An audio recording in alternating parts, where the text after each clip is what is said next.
Hi friends, it's been a little longer than 2 weeks, which is when I planned my next update for. However, things have been pretty crazy. I got a new puppy on January 25th, so I flew to Saskatoon that day to pick her up. Left at my house around 4 a.m. and got home around 4:30 a.m. So a long trip with a little puppy. But it was great. So I want to talk to you guys today about integrating her. And I'll have some clips at the end where you guys can see her playing and my setup and stuff. So miniature dachshund puppies are really, really little.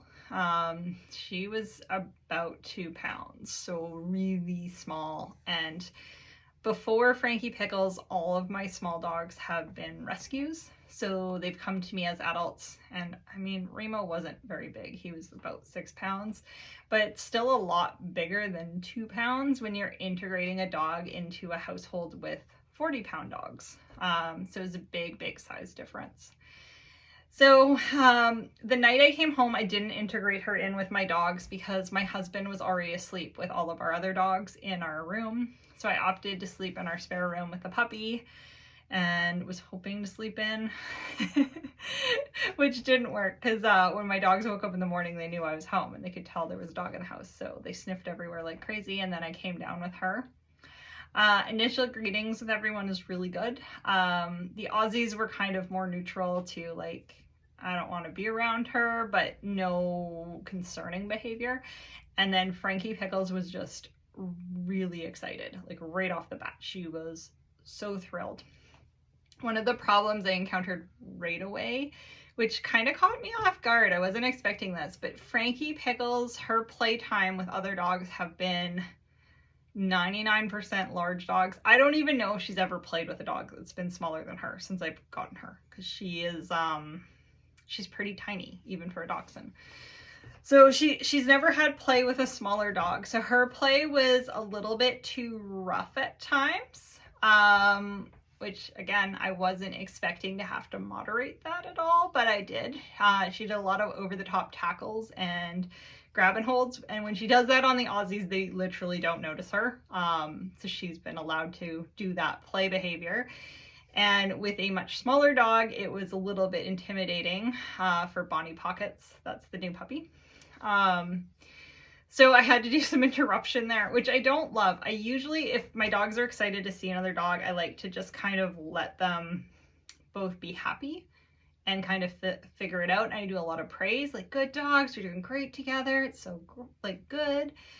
But unfortunately, because Bonnie Pockets was not enjoying being grabbed all over and it was making her hesitant to move around the house, we had to interrupt it with Frankie. We did it in a pretty like friendly, positive manner. I would call Frankie to me, I'd play with her. A lot of times when I ask my dogs to leave something alone, I use a leave it cue. I did not want to use a leave it cue in this situation because I wanted her to interact with the puppy. What I didn't want her to do was get over the top and start grabbing her. So whenever she started to do that, I'd call her away. So their interactions were really, really closely moderated. And honestly, after a week, it was fine. She started self-regulating and she doesn't do that. And of course, the puppy has grown pretty quickly since we got her just a couple weeks ago. So it's getting easier as we go, which is nice. The Aussies had some interesting challenges, which caught me off guard. So Story is my mama dog. She has traditionally been great with all and any dog we've had around. And I've had temporary puppies for other people. I've had Frankie Pickles. She, of course, had her litter, which is where Fables come from. But I think at this point in her life story is telling us she doesn't necessarily like thoroughly enjoy puppies anymore, which is fair. Luckily for us, Story goes to work with James, so she's gone most of the day. So I'm really only was moderating her for evenings, and on weekends, what we ended up doing is I would take the Aussies out with me when I went out, or vice versa with James. So the dachshunds got little dog time alone in the house. So Story's amount of time with the puppy was pretty limited. And her reaction to something she doesn't like is kind of disdain or disgust, like, ew, don't touch me, and then she'll back up and move away. She actively tries to avoid, which is nice.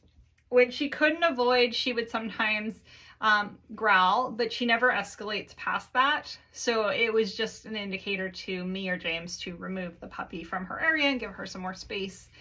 So in that regard, she's, again, really easy. I can trust her. I don't think she's going to hurt the puppy. Fable was great. She spontaneously has come into heat 3 months early. So she was pretty lethargic around the time I brought the puppy home, which is typical of my girls when they're coming into heat. She wasn't super playful. Yeah, she's just really neutral and kind of like, yeah, you're here, you can climb on me, you can chew my ear hair, but I'm not going to necessarily engage with you too much. The challenge with Fable is she can over-arouse and get really excited about the humans in our household really easily. And when she does that, she starts to vertically jump, which, I'm not gonna lie, we haven't discouraged because for disc, it has a place. And I allow her to be a little bit ruder than I think what most people would want in a dog, because I like that about her. So because of that, she stepped on the puppy one time and caused the puppy to scream, which was alarming for me and her, and of course the puppy, because we didn't want her to get hurt. And luckily she wasn't. There was no injury. It was just a scary situation. So as a result of that interaction, I am really, really cautious about where Fable is regarding the puppy in scenarios where Fable will get excited. So people coming in and out of our doorway, usually me or James. James, when he gets them excited, he's playing with them. We're both watching closely where Pockets is, so she doesn't accidentally end up under Fable. The good news is, because of that interaction, Bonnie Pockets is actually aware of where the Aussies are now when they're getting excited or they're starting to play with one another. She's staying out of their way, which is something Frankie Pickles was really good at naturally on her own without being stepped on. But that is how she learned, and she's fine. So that went well. Wouldn't be my choice. So if you could learn from that mistake, that would be great. So my biggest challenging dog is Navy, which I kind of knew going in would be challenging, and then she kind of lied to us. She made us feel like she was okay. So let me explain. When Navy met the puppy, she was excited, loose body, happy feet, pretty excited, lots of sniffing, was beautiful body language, and continued to be throughout the first couple of days. And then I started to see small shifts. So if Navy was sleeping or tired and the puppy jumped up near her to say get onto the couch because Navy was lying there, Navy would stiffen and growl. And in the past, in that type of position where another dog is underneath Navy, she has a position of height over them, we have had her go for dogs, where she's jumped off and scared them. And in one case with Remo, where she actually did bite him. So I interrupt that behavior immediately, and all I do there is I just remove the small dog. I pick the dog up and I either put them on my lap, or I can encourage Navy to go into another space. However, I don't want her to feel like the puppy coming near us is going to result in the expulsion of her. So what I often do is I'll remove the puppy, settle the puppy with me, and then there's lots of praise for both dogs. Now, Navy is so confusing to the puppy because one minute she's coming across really friendly and welcoming, and then the next she might not be. And there is a scenario where I briefly left the room to go deal with the front door, and Navy grabbed the puppy and actually cut her little nose, just like a light scratch. Super scary for the puppy, super scary for me because the size difference is crazy large.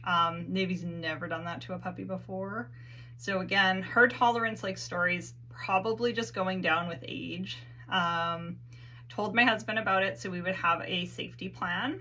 So Pockets is not left in the same space as Navy even for 2 seconds, like alone. They're just not, it doesn't happen now. So I either pick up Bonnie Pockets or I'll put her in her puppy pen depending what's going on. If they're not alone, we have no issues. Like right now, Navy's in the room, Fable's in the room, they're both lying at my feet. Bonnie Pockets is running around under my chair. Everyone's cool. But if I leave the room and the puppy approaches Navy and she's stressed, I think we could have a repeat. That does get better every week. So since it happened, I've noticed less stiffening, less random feelings of discomfort from Navy. But it's going to take a long time, if ever, that I'm going to actually trust her alone with her. I will eventually, I'm sure. She's been really good with Frankie Pickles, so we'll get there. But that's a scenario where if you have a dog that's giving false signals, so sometimes they're fine and sometimes they're not, it can be really confusing to the other dog as well as yourself, because the dog doesn't necessarily know how they feel, or their feelings can change really, really quickly. And that is not a safe dog because it's pretty unpredictable. So you have to kind of gauge your situation based on what's going on in the history of the dog and the body language you're seeing. So our decision was just, they will not be left unsupervised even for like a second or two, which I thought I could do, but I have learned my lesson the hard way. Luckily, Bonnie Pockets is totally fine. It was really so minor, and her and Navy seemed to be getting on better. I still watch them. If Navy's tired, her tolerance is just not as great. She would rather the puppy not be near her. But again, if she's lying down and tired and the puppy is sleeping in my lap, no problem. If the puppy is playing with Frankie Pickles on the floor and they're running around having a good time, Navy, we just move her up onto the couch or into a different place so they're not playing directly in front of her face, and she's fine with that scenario too. The hardest part would be if I go to bed, all the dogs sleep with me. So Navy, when she's tired, and Story too, to a degree, but I trust Story more. They're cranky if dogs want to play on them on the bed, which I feel is fair. So we've been letting Frankie and Pockets just play on the floor in our room. And when they start to wind down, we'll scoop them up into the bed with us and they settle in better, rather than trying to have them play on the bed with the Aussies that may not enjoy that. So that's the update on integration. And I'm tired because when you have a new puppy, you're getting up during the night to potty them. I've been getting up last few days, 3:30, 4 a.m. to take her out to go to the bathroom. We go back to bed and she settles. She goes back to sleep. I don't. So I'm tired and I have an injured ankle, which made the timing of that with getting a puppy is challenging. But that's how life works, right? So we have those challenges. So I will share some videos of her at the end of this. And if you guys have questions about integrating dogs, integrating puppies, or anything that I'm doing that you want to talk about, I am happy to answer those questions. Have a great day. Okay, so this is Frankie Pickles meeting Bonnie Pockets. This is their first time together. You can see even on an 8-pound Frankie Pickles that Bonnie Pockets is really small. Like, that's a pretty significant size difference. You can also see that Frankie Pickles is really excited. And please ignore all the fish tanks everywhere. We had a fish emergency right when we got a puppy. Super fun. So here we are with Fable involved. So Fable's smelling. Frankie's being a little pushy in this video. You can see that she's over top of the puppy a lot. Puppy's rolling herself. Navy's loose-bodied. Fable's loose-bodied. Both the Aussies are pretty neutral. They're like, oh, okay, we're good. And they leave her alone. And then you can see that Frankie's in the background grabbing the puppy, which is what we wanted to stop her from doing. Here's Navy with the puppy again. So giving her some good sniffs. Overall, just want to check her out and move away. Here's the girls playing. This is when we started to see some better play behavior. Bonnie Pockets prefers to play with toys with dogs, and Frankie prefers to play with dogs rather than toys. So they're working that relationship out. Luckily, Bonnie Pockets kind of enjoys both. And Frankie is learning not to be as rough. So that's the mission right now. Luckily, both the dachshunds really enjoy each other. And when Bonnie Pockets just like vocalizes any kind of discomfort, Frankie does actually stop, which is nice. But you can see why we ended up intervening just with the amount of over the head grabbing that was going on. It wasn't really desirable. And again, when she plays with the Aussies like this, it doesn't matter. So it's only really a factor because the other dog is a lot smaller than her here. I wanted to give you guys a view of that.